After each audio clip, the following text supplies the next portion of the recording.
صلو علیہ وآلہ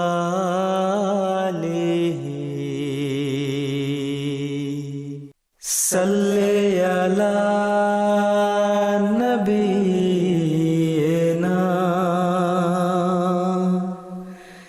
صلی علی محمد.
Dear viewers, of course, as you can see, the blessed views that we can that are seeing on your screen right now, where Hazur Aqdas and the Qafla is approaching the Jalsa Gah, and inshallah, soon Hazur Aqdas will be gracing us with his presence and blessing us by delivering the Friday sermon for today. Inshallah, it's a very blessed moment for us all here on the Jummah day of Jalsa Salana 2025.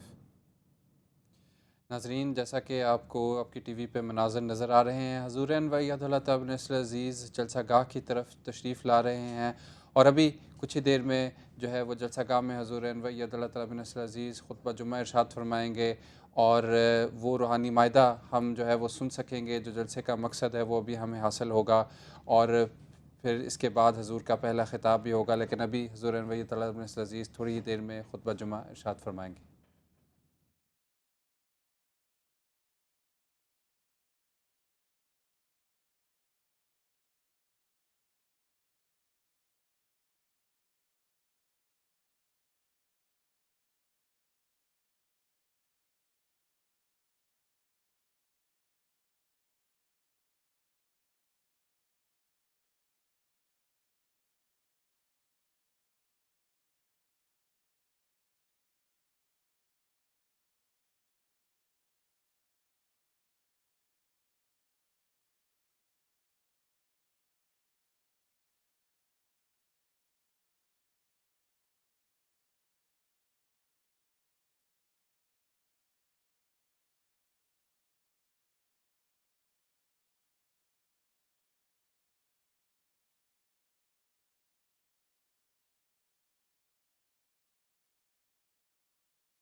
السلام علیکم.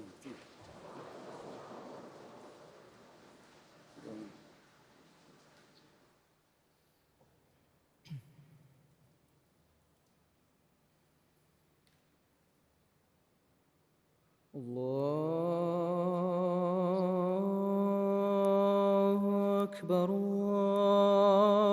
الله أكبر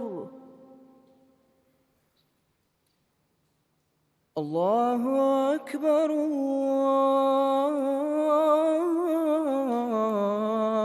الله أكبر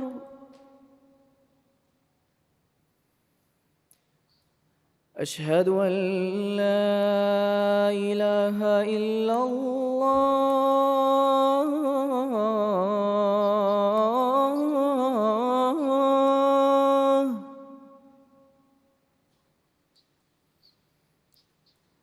أشهد أن لا إله إلا الله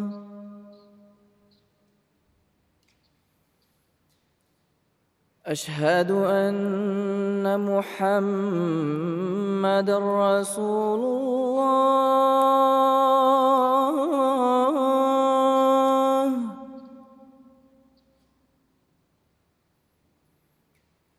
أشهد أن محمد رسول الله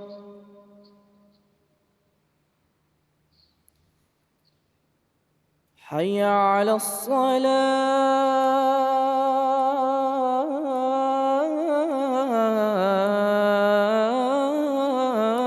الصلاة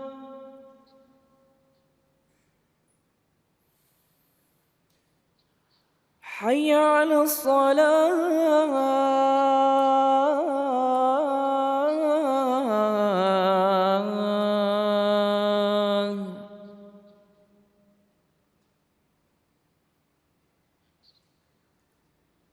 حي على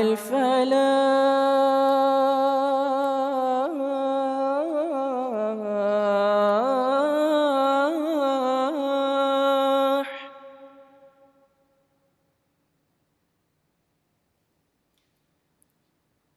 حي على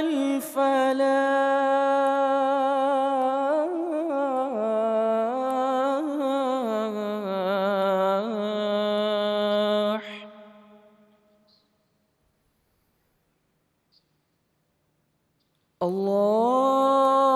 الله أكبر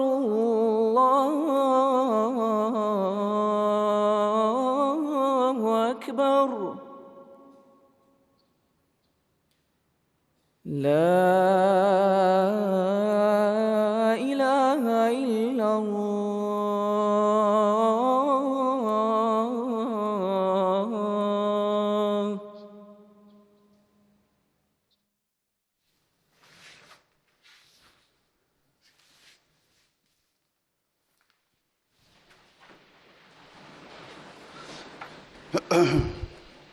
السلام عليكم ورحمة الله.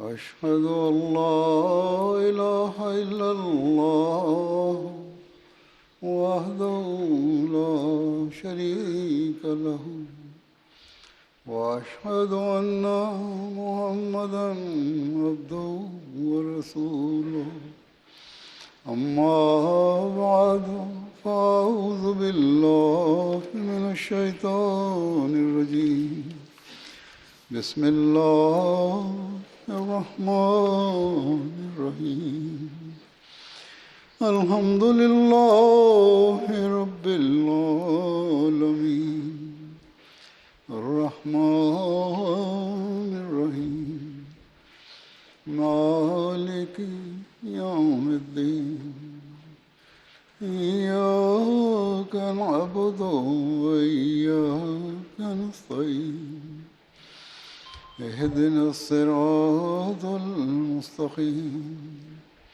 صراط الذين أنعمت عليهم غير المغضوب عليهم ولا الضالين.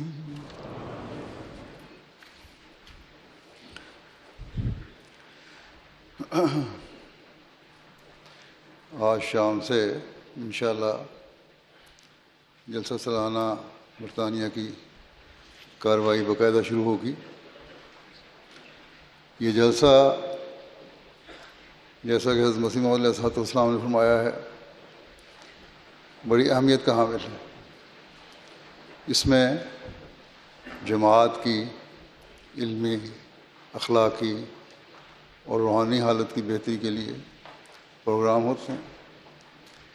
اللہ تعالیٰ سب شامل ہونے والوں کو اس سے بھرپور فائدہ اٹھانے کی توفیق عطا فرمائے.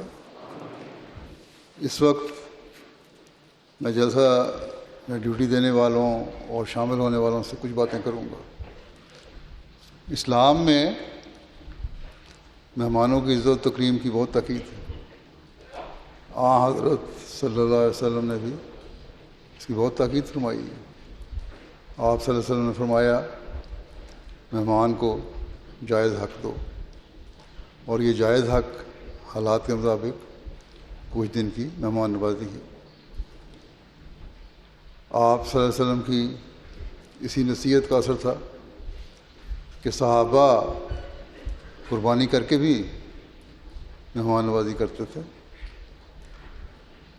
اس وقت ابتدائی زمانے میں صحابہ کے حالات ایسے نہیں تھے کہ کشائش ہو اور آرام سے 2 وقت کا کھانا بھی میسر ہو. صحابہ اپنا اور اپنے بیوی بچوں کا پیٹ کاٹ کر اپنا حق چھوڑ کر مہمان نوازی کیا کرتے تھے. اور اس حوالے سے صحابہ کی مہمان نوازی کی ایک مشہور روایت ہے کہ ایک صحابی کے گھر مہمان آیا جس کو حضرت صلی اللہ علیہ وسلم نے ان صحابی کے ساتھ بھیجا تھا. اور انہوں نے جب پتہ کیا تو گھر میں صرف ان کی بیوی نے بتایا کہ بچوں کے لیے تھوڑا سا ہی کھانا ہے، لیکن انہوں نے مہمانوں کی خاطر بچوں کو بہلا پھلا کر پھسلا کر سلا دیا. اور مہمان گھر لے آئے، خود بھی چراغ بجھا کر کھانا نہیں کھایا، بلکہ مہمان کے سامنے یہ ظاہر کیا کہ جیسے خود بھی کھا رہے ہیں. خود بھی بھوکے سو گئے اور بچے بھی بھوکے رہے. اللہ تعالیٰ نے خوش ہو کر اس فعل کو اس قدر سراہا کہ حضرت صلی اللہ علیہ وسلم کو بھی اس کی اطلاع دی. جب اگلے دن صبح وہ صحابی حضرت صلی اللہ علیہ وسلم کی خدمت میں حاضر ہوئے تو آپ نے فرمایا تم نے جو رات کو مہمان کو کھانا کھلایا اور اس کے کھلانے کی جو تدبیر تم نے اختیار کی تھی، اس سے اللہ تعالیٰ بہت خوش ہوا اور بڑا ہنسا. تو یہ مہمان نوازی کا مقام ہے. بس آج کل ان دنوں میں حضرت مسیح موعود علیہ الصلوۃ والسلام کے جو مہمان جلسہ سننے آ رہے ہیں ان کی ہر طرح سے خدمت اور مہمان نوازی کرنا ہر کارکن، ہر ڈیوٹی دینے والے اور ہر اس افسر کا فرض ہے جو کسی بھی محکمے و شعبے میں کام کر رہا ہے. ان دنوں میں خاص طور پر محنت، صبر اور دعا سے کام لیں. مہمانوں کی طرف سے اگر کبھی کوئی سخت بات بھی سنیں تو اعلیٰ اخلاق کا مظاہرہ کرتے ہوئے اللہ تعالیٰ کی رضا حاصل کرنے کے لیے صرف نظر کریں. یہاں مختلف شعبہ جات ہیں.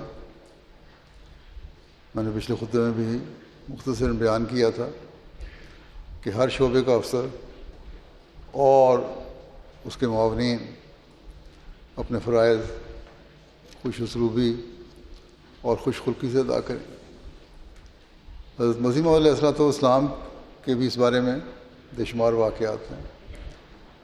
آپ خاص طور پر یہ ہدایت فرمایا کرتے تھے کہ مہمانوں سے حسن سلوک کس طرح کرنا ہے.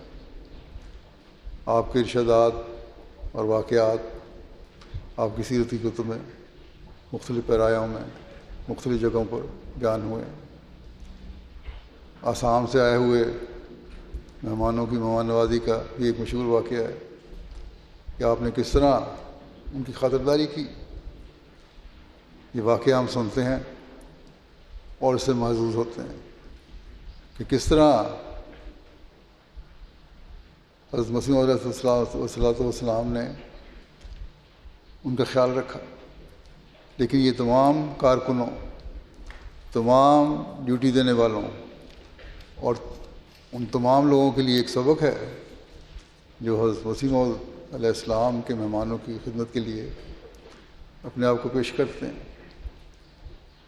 واقعہ یوں بیان ہوا ہے کہ ایک دفعہ آسام سے کچھ مہمان آئے اور جب لنگر خانے میں اپنی سواری سے اترے اور ان کو کہا کہ سامان اتارو، تو لنگر خانے کا جو عملہ تھا ان کا رویہ کوئی مناسب نہیں تھا.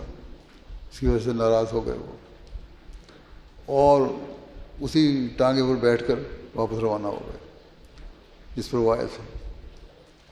جب حضرت مسیح علیہ السلام کو اس کا علم ہوا تو آپ بہت ناراض ہوئے کہ ایسی صورت کیوں پیدا ہوئی کہ مہمان ناراض ہو کر چلا گیا. آپ فوری طور پر اس طرح گھر سے نکلے کہ جلدی میں ٹھیک طرح سے جوتے پہننا بھی مشکل تھا اور اس کے پیچھے تیز تیز قدموں سے چل پڑے. حالانکہ مہمان ٹانگے پر سوار تھے، گھوڑا گاڑی جسے کہتے ہیں، اور کافی دور نکل چکے تھے، لیکن آپ پیدل ہی بڑی تیز رفتاری سے ان کے پیچھے گئے. روایت میں آتا ہے کہ قادیان کے قریب سے گزرنے والی نہر پر پہنچ کر آپ ان تک پہنچ گئے اور انہیں روک لیا. پھر آپ انہیں واپس لے کر آئے. آپ جس انداز سے انہیں واپس لائے اس میں بھی مہمان کی عزت و تکریم کا ایک عجیب اظہار تھا. آپ نے مہمانوں سے فرمایا کہ آپ اپنی سواری پر بیٹھے رہیں، ٹانگے پر بیٹھے رہیں، اور میں پیدل آپ کے ساتھ چلوں گا. بہرحال آپ کے اس خلق کو دیکھ کر مہمان بھی شرمندہ ہو گئے اور عرض کیا کہ ہم ٹانگے پر بیٹھ کر سفر نہیں کر سکتے، ہم بھی آپ کے ساتھ پیدل چلتے ہیں. بار بار یہی کہتے رہے کہ حضور ہم نہیں بیٹھیں گے، ہم آپ کے ساتھ ہی چلیں گے. بہرحال قادیان واپس آ گئے.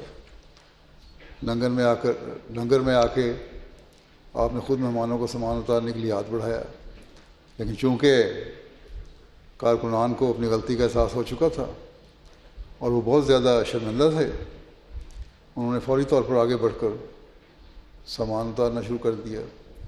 پھر ان لوگوں کی خوراک کے بارے میں بھی، کیونکہ وہ آسام کے لوگ تھے، حضرت مسیح علیہ السلام نے ان کے لیے خاص خوراک کا انتظام فرمایا. یہاں یہ بھی واضح کر دوں کہ لنگر خانے کے متعلق حضرت مسیح علیہ السلام نے جو یہ ارشاد ہے کہ مہمان نوازی کرو ایسے مہمانوں کی، وہاں یہ بھی ارشاد ہے کہ جلسے کے دوران ایک ہی طرح کا کھانا پکا کرے جو تمام مہمانوں کو کھلایا جائے، کیونکہ وہ کافی تعداد میں لوگ ہوتے ہیں، مختلف انتظام مشکل ہوتا ہے. اسی طرح مہمان نوازی کی ایک اور مثال حضرت مفتی محمد صادق صاحب بیان کرتے ہیں. کہتے ہیں مجھے یاد ہے ایک دفعہ میں لاہور سے قادیان آیا ہوا تھا، غالباً 1897 یا 1898 کا واقعہ ہوگا. مجھے حضرت صاحب نے مسجد مبارک میں بٹھایا، جو اس وقت ایک بہت چھوٹی سی جگہ تھی. بعد میں اس کی ایکسٹینشن ہوئی تو مسجد تھوڑی سی بڑی ہوئی تھی، اسے وسیع کیا گیا تھا. آپ نے فرمایا کہ آپ یہاں بیٹھیں، میں آپ کے لیے کھانا لاتا ہوں. یہ کہہ کر آپ اندر تشریف لے گئے. مفتی صاحب کہتے ہیں کہ میرا خیال تھا کہ آپ کسی خادم کے ہاتھ کھانا بھیج دیں گے، مگر چند منٹ کے بعد جب کھڑکی کھلی، مسجد اور آپ کے گھر کے درمیان میں دربار جو تھی اس میں کھڑکی تھی، چھوٹا دروازہ تھا کھڑکی کی طرح کا. تو کہتے ہیں میں کیا دیکھتا ہوں کہ حضرت مسیح علیہ السلام خود اپنے ہاتھ میں کھانے کی تشریح یا ٹرے اٹھائے ہوئے میرے لیے کھانا لے کر آئے. مجھے دیکھ کر فرمایا کہ آپ کھانا کھائیں، میں ابھی پانی لے کر آتا ہوں. کہتے ہیں اس وقت بے اختیار رکت سے میرے آنسو نکل گئے کہ جب حضرت مسیح موعود علیہ السلام ہمارے مقتدا اور پیشوا ہو کر ہمارے لیے یہ خدمت بجا لاتے ہیں تو ہمیں آپس میں ایک دوسرے کی کس قدر خدمت کرنی چاہیے. یہ ایک اسوہ تھا.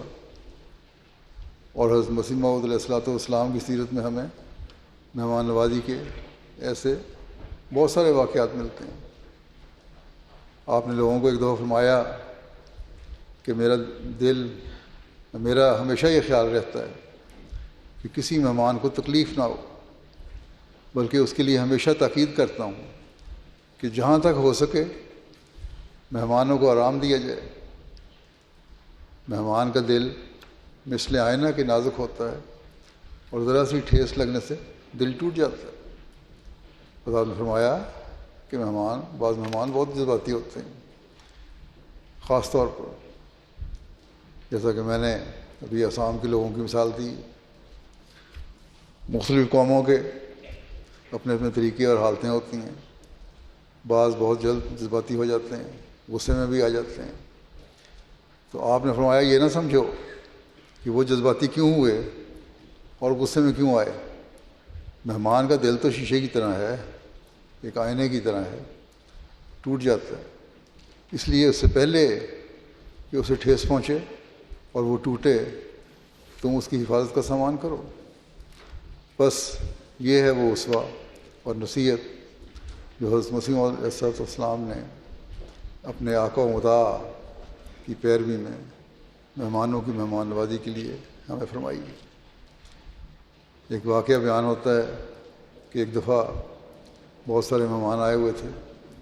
آپ نے لنگر خانے کے انچارج میاں نجم الدین سے فرمایا دیکھو بہت سے مہمان آئے ہوئے ہیں، ان میں سے بعض کو تم شناخت کرتے ہو اور بعض کو نہیں، بعضوں کو جانتے ہو بعضوں کو نہیں. اس لیے مناسب یہ ہے کہ سب کو واجب الاکرام جان کر ان کی تواضع کرو. سب کی عزت و اکرام کرنا ضروری ہے.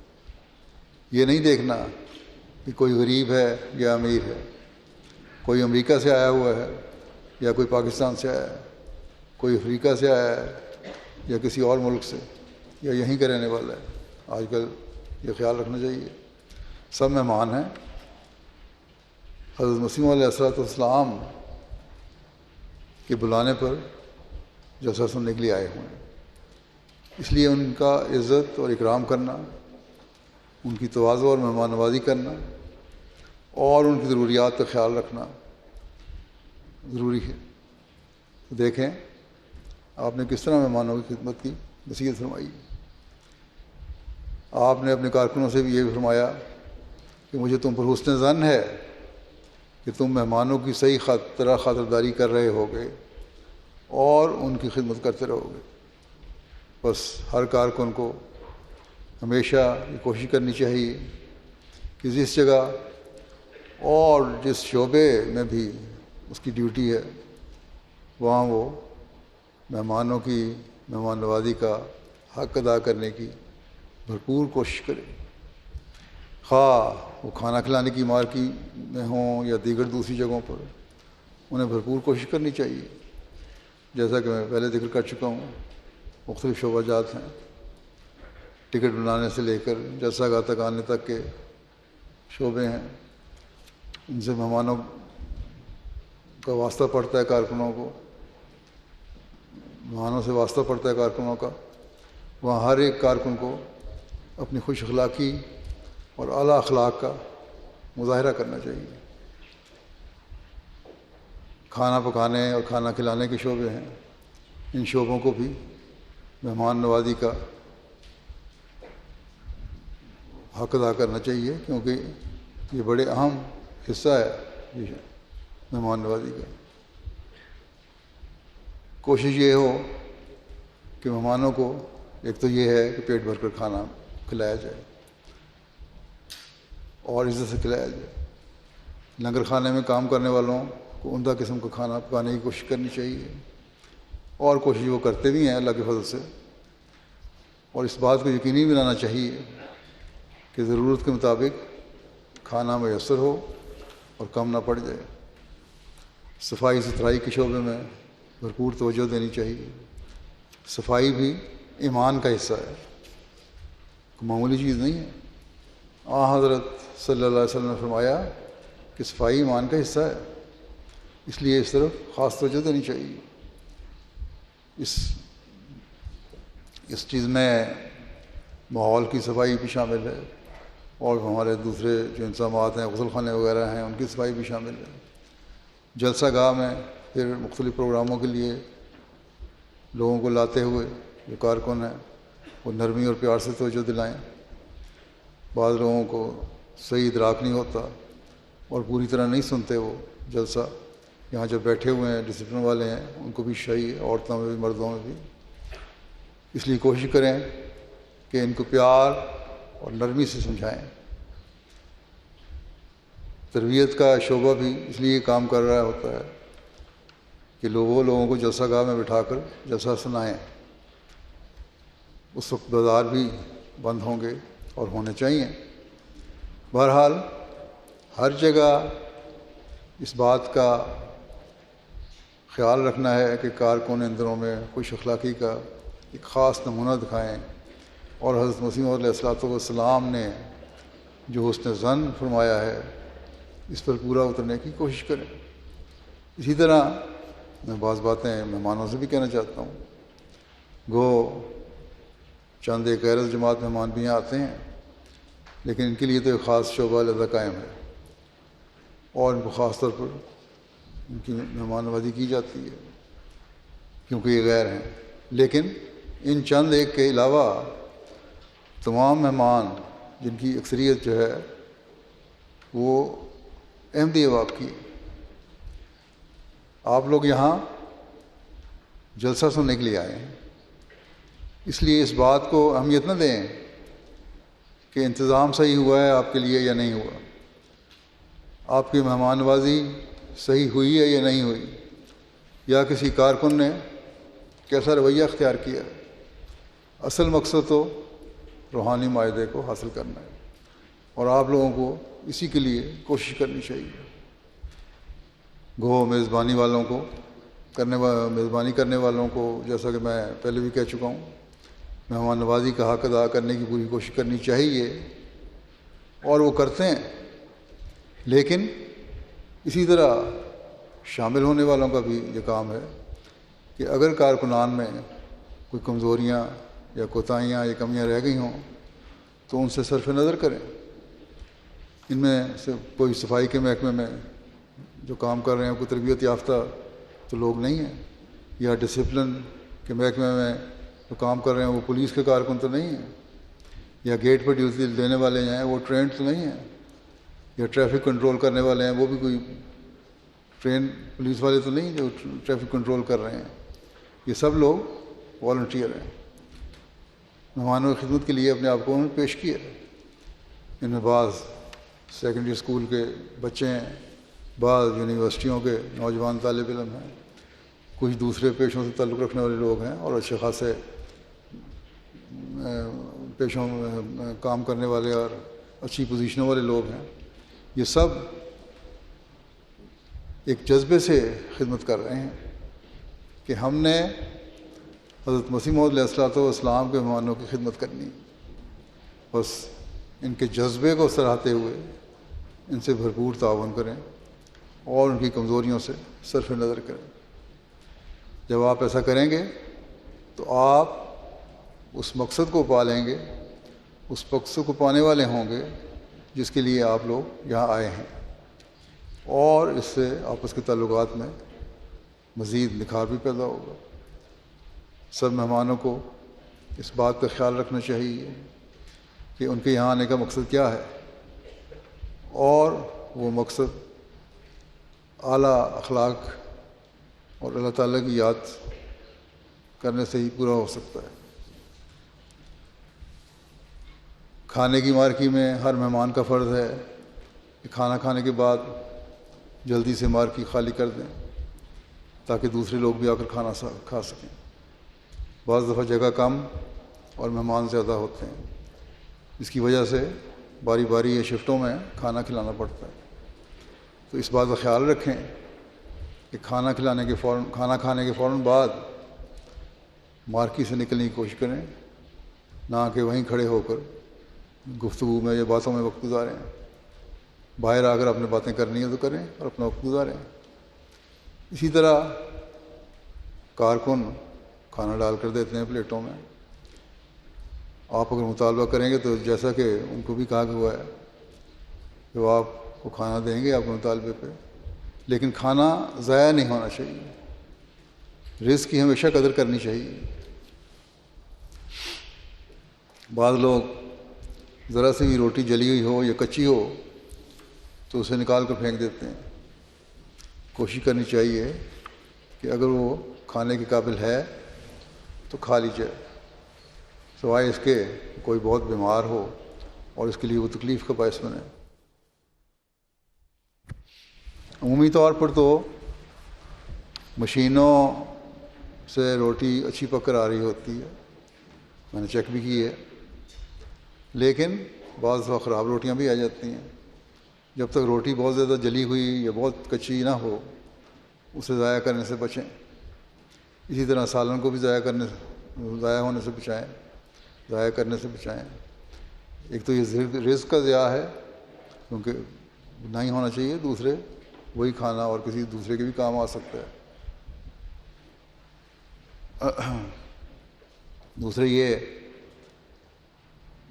بھی ایک مسئلہ پیدا ہو جاتا ہے، جو کھانا بچ جاتا ہے پلیٹوں میں بہت زیادہ، اس کو کوڑے میں پھینکنا، اس کو ڈسپوزل اس کا کرنا بہت مشکل ہو جاتا ہے، جس کی وجہ سے صفائی کے شعبے پر بہت زیادہ بوجھ پڑتا ہے اور انہیں بہت زیادہ کام کرنا پڑتا ہے۔ اس لیے مہمانوں کو چاہیے کہ جلسہ سالانہ کے ان دنوں میں کھانے کو برکت سمجھ کر کھائیں اور اسے ضائع نہ کریں۔ حضرت مسیح موعود علیہ السلام کی مثال یہ تھی کہ ایک دفعہ آپ کے کھانے کا انتظام نہ ہو سکا اور انتظام کرنے والے بھول گئے اور آپ بھی مصروف تھے۔ آپ نے فرمایا، جب اپنے کھانے کے بارے میں پوچھا تو سب پریشان تھے، کھانا ختم ہو چکا تھا، اور فرمایا کوئی بات نہیں، دسترخوان پر جہاں لوگوں نے کھانا کھایا ہے وہاں اگر روٹی کے بچے ہوئے ٹکڑے اور سالن ہے تو وہی لے آؤ، میں وہی کھا لوں گا۔ چنانچہ آپ نے وہ ٹوٹے ہوئے ٹکڑے جو لوگ چھوڑ کر گئے تھے وہی کھا لیے۔ یہ آپ کا اسوہ حسنہ ہے جو آپ نے ہمارے لیے قائم فرمایا۔ بس ہمیشہ اس بات کا خیال رکھیں کہ ہم نے رزق کو ضائع ہونے سے بچانا ہے اور اس طرح کام سمیٹنے والوں کے لیے بھی آسانی پیدا کرنی ہے۔ حضرت صلی اللہ علیہ وسلم نے فرمایا ہے کہ کھانے کو ضائع مت کرو، کھانے کی قدر کرتے ہوئے اسے کھاؤ اور جو پیش کیا جائے اسے خوشی سے کھاؤ۔ بے شک یہ فرمان آپ کا جو ہے وہ مہمانوں کے لیے خاص طور پر ہے، اس لیے کہ وہ ان مہمانوں کے لیے ہے جو اس پر عمل کرتے ہیں اور اپنے ساتھ برکتیں لے کر آتے ہیں۔ لیکن اس کو ثابت کرنے کے لیے ہر مہمان کو بھی اس کا نمونہ بننا چاہیے۔ ایسے مہمان جو برکتیں لانے والا ہو وہ مہمان بنے، اور ایسے مہمان نہ ہوں جو گھر والوں کے لیے پریشانی کا باعث ہوں، بلکہ ان کو پریشانی سے نکالنے والے ہوں۔ ہم یہاں آئے ہیں، وہ جلسے کے تحت ایک انتظام ہے اور ڈیوٹیاں دینے والے ڈیوٹیاں دے رہے ہیں، لیکن شامل ہونے والے اور کام کرنے والے سب احمدی ہیں، اور ہم سب کا مقصد ایک ہے کہ ہم نے یہاں حضرت مسیح موعود علیہ السلام کی تعلیم اور اسلام کی تعلیم کے مطابق اپنی اخلاقی، روحانی اور علمی اصلاح کرنی۔ چاہے وہ ڈیوٹی دینے والے ہوں یا مہمان، سب کا یہی کام ہے، وہ اس کے لیے کوشش کریں۔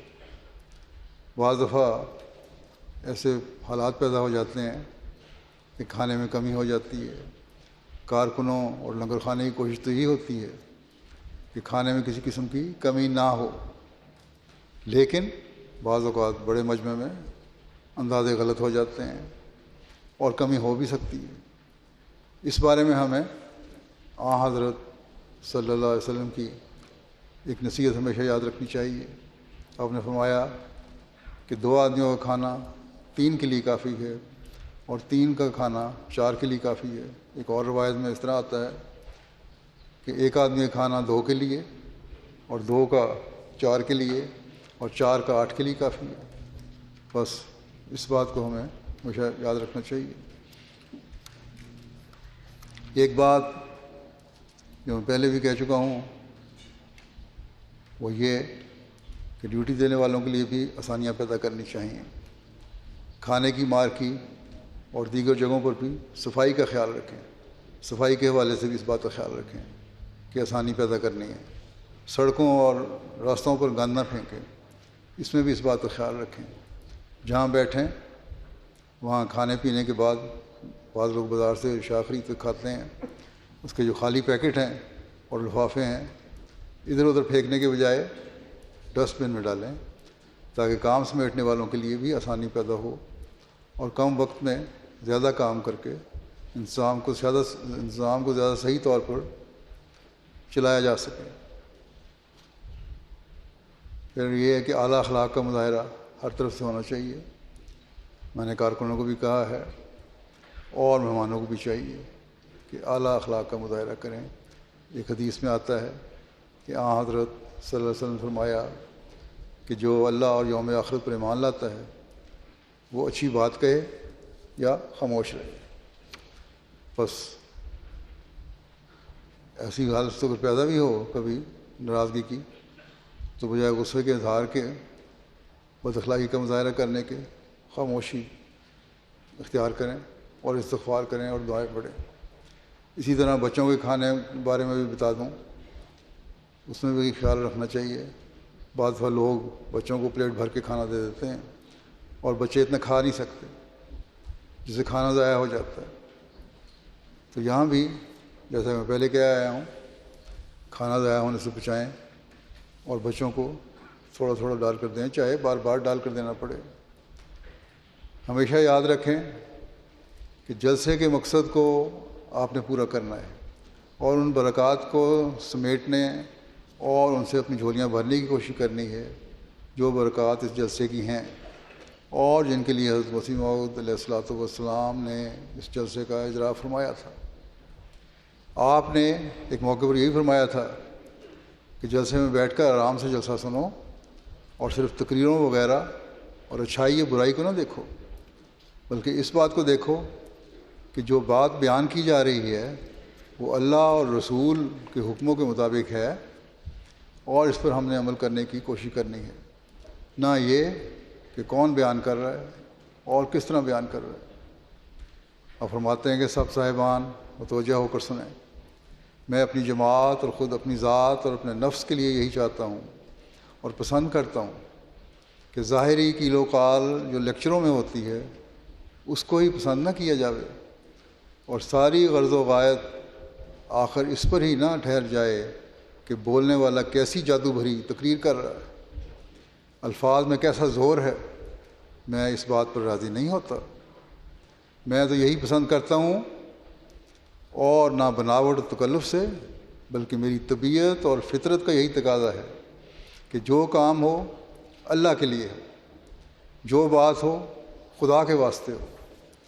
اور فرمایا کہ مسلمانوں میں گراوٹ کی وجہ یہی بنی ہے کہ وہ بڑی بڑی کانفرنسیں اور انجمنیں کرتے ہیں، مجلسیں ہوتی ہیں اور بڑے بڑے بولنے والے لسان لیکچررز اپنے لیکچر پڑھتے ہیں، شاعر اپنی قوم کے بارے میں شعر کہتے ہیں اور ان باتوں پر وہ نعرے لگا لیتے ہیں، لیکن بعد میں کوئی اثر نہیں ہوتا اور قوم پھر صرف ان نعروں کی وجہ سے ہی تنزل کا شکار ہو جاتی ہے۔ بس یہ وہ تعلیم ہے اور اخلاص کا یہ معیار ہے جسے ہر شخص اور ہر احمدی کو اپنے سامنے رکھنا چاہیے کہ صرف ہم نے نعرے لگانے کے لیے بات یا پسند کے لیے باتیں نہیں سننی، بلکہ اللہ اور رسول کے واسطے ان پر عمل کرنے کے لیے باتیں سننی ہیں۔ اور اسی مقصد کے لیے ہر احمدی کو یہاں آنا چاہیے، اور آپ آئے ہیں، مجھے امید ہے کہ اسی مقصد کے لیے آئے ہوں گے۔ جیسا کہ آپ علیہ السلام نے فرمایا ہے کہ جو کام ہو اللہ تعالیٰ کے لیے ہو، اور جو بات ہو خدا کے واسطے ہو، ہر ایک کو اس اصول کو اپنے سامنے رکھنا چاہیے۔ اس بارے میں بھی یاد رکھیں کہ ہمیں اپنے دن ذکر الہی میں گزارنے چاہیے۔ جلسہ سنتے ہوئے بھی اپنی زبانوں کو ذکر الہی سے تر رکھیں، بعد میں چلتے پھرتے ملتے جلتے بھی لوگوں سے جو باتیں کر رہے ہوتے ہیں اس وقت بھی خالص دینی باتیں ہوں، اللہ تعالیٰ کے ذکر کی باتیں ہوں، قرآن و حدیث اور مسیح موعود علیہ الصلوۃ والسلام کے مقاصد کو پورا کرنے والی باتیں ہوں، اللہ تعالیٰ کا ذکر اور دین کے لیے دعائیں کرنے کی ضرورت توجہ ہو۔ ذکر الہی ہے جو انسان کے خیالات کو بھی پاک کرتا ہے اور اسے اللہ تعالیٰ کے افضال کا وارث بنا دیتا ہے۔ حضرت مسلم موعود رضی اللہ عنہ نے ایک جگہ بڑے خوبصورت انداز میں فرمایا کہ اللہ تعالیٰ نے یہ فرمایا ہے کہ ذکر الہی کرو، اور خاص طور پر جب مجلسیں لگی ہوں اور تو ان میں ذکر الہی کرو، تو اس کا فائدہ اللہ تعالیٰ نے کیا بتایا؟ اس کا فائدہ اللہ تعالیٰ نے یہ بتایا ہے کہ اذکروا اللہ یذکرکم، کہ اگر تم ذکر الہی کرو گے تو خدا تمہارا ذکر کرنا شروع کر دے گا۔ بس جس بندے کا خدا ذکر کر رہا ہو اس سے زیادہ خوش قسمت اور کون ہو سکتا ہے کہ اس کا آقا اسے یاد کرے اور بلائے۔ ذکر الہی تو بہت بڑی نعمت ہے۔ آپ نصیحت کرتے ہوئے فرماتے ہیں کہ تمہیں خواہ کوئی انعام ملے یا نہ ملے، تم ذکر الہی میں مشغول ہو جاؤ، اور اللہ تعالیٰ اس سے خوش ہو جائے گا اور پھر تمہیں یاد رکھے گا۔ اور جب اللہ تعالیٰ یاد رکھتا ہے تو یہ نہیں کہ وہ بغیر انعاموں کو چھوڑ دیتا ہے، وہ انعامات سے بھی نوازتا ہے۔ بس اللہ تعالیٰ کے فضلوں کو کھینچنے کے لیے ان خاص دنوں میں ان باتوں کو خاص طور پر یاد رکھیں اور توجہ دیں۔ شامل ہونے والے اور ہر کام کرنے والے سب لوگ ان باتوں کی طرف توجہ دیں کہ ہم نے اپنی زبانوں کو ذکر الہی سے تر رکھنا ہے، اور جب یہ ہوگا تو پھر ایک ایسا ماحول پیدا ہو جائے گا جو یقیناً وہ ماحول ہے جس کی خاطر یہ جلسہ منعقد کیا جا رہا ہے۔ حضرت مسیح موعود علیہ الصلوۃ والسلام ایک جگہ فرماتے ہیں سب کو متوجہ ہو کر سننا چاہیے، پورے غور اور فکر کے ساتھ سنو، کیونکہ یہ معاملہ ایمان کا ہے۔ اس میں سستی، غفلت اور عدم توجہ بہت برے نتائج پیدا کرتی ہے۔ جو لوگ ایمان میں غفلت سے کام لیتے ہیں اور جب ان کو مخاطب کر کے کچھ بیان کیا جائے تو غور سے اس کو نہیں سنتے، ان کو بولنے والے کے بیان سے خواہ وہ کیسا ہی اعلیٰ درجے کا مفید اور مؤثر کیوں نہ ہو، کچھ بھی فائدہ نہیں ہوتا۔ ایسے ہی لوگ ہوتے ہیں جن کی بابت کہا جاتا ہے کہ وہ کان رکھتے ہیں مگر سنتے نہیں، اور دل رکھتے ہیں پر سمجھتے نہیں۔ یاد رکھو جو کچھ بیان کیا جاوے اسے توجہ اور بڑے غور سے سنو، کیونکہ جو توجہ سے نہیں سنتا خواہ عرصہ دراز تک فائدہ رساں وجود کی صحبت میں رہے اسے کچھ بھی فائدہ نہیں پہنچتا۔ ان 3 دنوں میں فائدہ تبھی پہنچ سکتا ہے جب ہم ان باتوں کو غور سے سنیں اور پھر ان پر عمل کرنے کا عہد بھی کریں، اور اس کے لیے اپنے دلوں کو پاکیزہ رکھنے کی خاطر ذکر الہی سے اپنی زبانوں کو تر بھی رکھیں۔ جلسے میں بیٹھ کر بھی ذکر الہی کرتے رہیں، دعائیں کرتے رہیں، درود پڑھتے رہیں، اور پھر جب تقریریں سنیں تو اس کا خاص اثر بھی آپ پر ہوگا۔ بس حضرت مسیح موعود علیہ الصلوۃ والسلام نے اس بارے میں بڑی فکر کا اظہار فرمایا ہے کہ اگر تم جلسے کی کارروائی توجہ سے نہیں سنتے تو تمہارے یہاں جلسے پر آنے کا کوئی فائدہ نہیں۔ اس بات کو خاص طور پر ہمیں یاد رکھنا چاہیے کہ ہمارا مقصد اپنی اصلاح کرنا ہے، اپنے دینی علم کو بڑھانا ہے، اپنی روحانی حالت کو بہتر کرنا ہے، اور اس کے لیے ہم نے بھرپور کوشش کرنی ہے۔ اخلاقی طور پر اپنی حالت کو بہتر کرنا ہے، اپنے دوستوں اور بھائیوں کے لیے قربانی کا جذبہ پیدا کرنا ہے، اور دل کی رنجشوں کو دور کرنا ہے۔ یہ بھی ایک مقصد ہے بہت بڑا۔ یہ جو ماحول پیدا ہوا ہے جس میں اتنے ہزار لوگ جمع ہیں، یہ بھی ایک ایسا ماحول ہے کہ اگر اس میں ایک دوسرے سے بھائی چارے اور محبت کا سلوک کریں گے تو وہ حالات اور ماحول پیدا ہوگا جس میں محبت، پیار، اخوت اور بھائی چارہ ہوگا، جو اسلامی تعلیم کا خاصہ ہے۔ اور اسی پر عمل کر کے ہی انسان اللہ تعالیٰ کے نزدیک سرخرو اور اس کے فضلوں کو حاصل کرنے والا ہو سکتا ہے۔ آپ نے اپنی بہت ساری تقریروں میں اس طرح توجہ دلائی ہے کہ جلسے پر آنے کا ایک مقصد اعلیٰ اخلاق کا اصول ہے، یہ بھی فرمایا، اور اس اعلیٰ اخلاق کا مظاہرہ ہر طرف سے ہونا چاہیے۔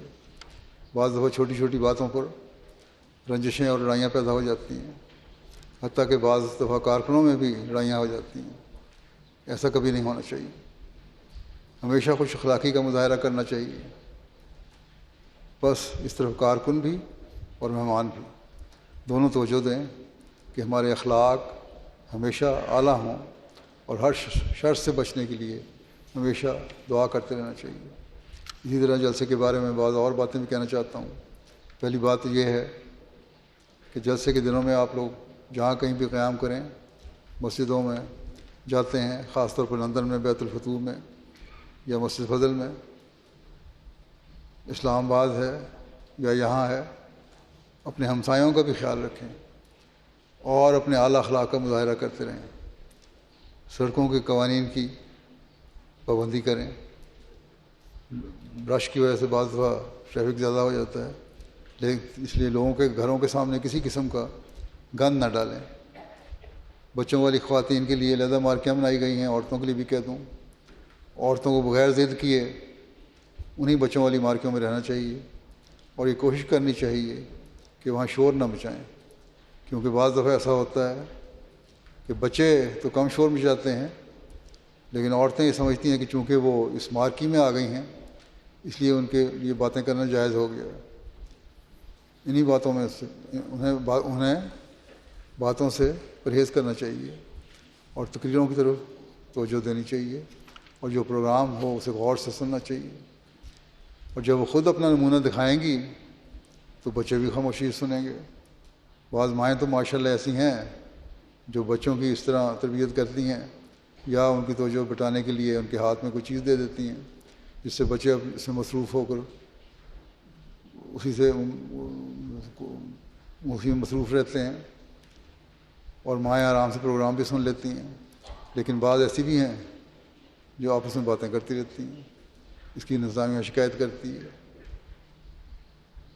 تو یہ شکوہ کبھی پیدا نہ ہونے دیں، کیونکہ جب انہیں روکا جاتا ہے تو پھر آگے سے ناراضگی کا اظہار ہوتا ہے، حالانکہ قصور دونوں طرف سے ہو رہا ہوتا ہے۔ اگر کسی کارکن نے سختی سے بات کی ہے تو مہمان نے بھی سختی سے جواب دے کر معاملے کو مزید بگاڑا۔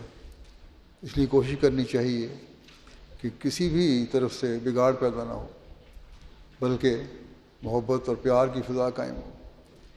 اسی طرح پارکنگ اور گیٹس میں تمام انتظامات ہیں، مہمانوں کو کارکنان سے تعاون کرنا چاہیے تاکہ سارے انتظامات بڑے آرام سے اور رواں طریقے سے چل سکیں۔ اسی طرح مہمانوں کو اپنے ارد گرد کے ماحول پر بھی نظر رکھنی چاہیے۔ اگر کوئی مشکوک چیز دیکھیں تو فوراً اطلاع دیں۔ ایک دوسرے پر نظر رکھنے سے کوئی شرارت کا ارادہ رکھنے والا بھی ہو تو باز آ جاتا ہے یا محتاط ہو جاتا ہے اور اسے شرارت کرنے کی جرات نہیں ہوتی۔ اس لیے ہر آنے والے کو اس بات کا خیال رکھنا چاہیے کہ اس نے بھی ماحول کو محفوظ رکھنے اور اس کی حفاظت کے لیے اپنے ارد گرد نظر رکھنی ہے۔ اسی طرح ڈسپلن قائم کرنے والی انتظامیہ سے ہے، اس سے بھی لوگوں کو بھرپور تعاون کرنا چاہیے۔ اپنے کارڈ ہمیشہ اپنے پاس رکھیں اور چیک کروائیں. جو لوگ قیام گاہوں میں ٹھہرے ہوئے ہیں وہ کوشش کریں کہ اپنی کوئی قیمتی چیز وہاں چھوڑ کر نہ آئیں. یہاں حفاظت کا انتظام بے شک ہے، لیکن پھر بھی اپنی قیمتی اشیاء مثلا رقم وغیرہ جو ہے اپنے ساتھ ہی لے کر آئیں تاکہ کسی قسم کے نقصان کا احتمال نہ رہے. اللہ تعالیٰ کرے کہ آپ سب لوگ اس جلسہ سے بھرپور فائدہ اٹھانے والے ہوں، اس کی برکات سے فائدہ اٹھانے والے ہوں، اور جب یہاں سے واپس جائیں تو اپنی جھولیاں بھر کر واپس جائیں جو اللہ تعالیٰ کے فضلوں کو سمیٹنے والی ہوں. اللہ تعالیٰ کے فضلوں کے وارث بنتے ہوئے آپ لوٹیں، اور اللہ تعالیٰ ہمیشہ زندگی میں آپ پر اور آپ کی نسلوں پر فضل فرماتا رہے. ہمیشہ اہمیت کا ایک کارآمد وجود بن کر دنیا میں آپ زندگی بسر کرنے والے ہوں. آپ کی نسلیں بھی اس طرح ایک پاک اور کارآمد وجود بن کر دنیا میں زندگی گزارنے والی ہوں، اور اللہ کرے کہ تا قیامت یہ سلسلہ جاری رہے. آخر میں یہی بتا دوں کہ گزشتہ سالوں کی طرح اس سال بھی مختلف شعبوں کی نمائشیں ہیں، اور اچھی معلوماتی اور علم میں اضافہ کا ذریعہ ہیں، دلچسپ ہیں. انہیں بھی دیکھنے کی کوشش کریں. ایک جگہ ساری نمائشیں جمع ہیں. اسی طرح بک سٹال پر نئی کتب بھی آئی ہوئی ہیں، وہاں بھی ضرور جائیں. وقفہ میں صرف بازاروں میں نہ پھرتے رہیں، اور یا وہیں کی خرید و فروخت نہ کریں بازاروں کی، بلکہ اس روحانی معاہدے سے بھی فائدہ اٹھانے کی کوشش کریں. اللہ تعالیٰ سب کو توفیق دے.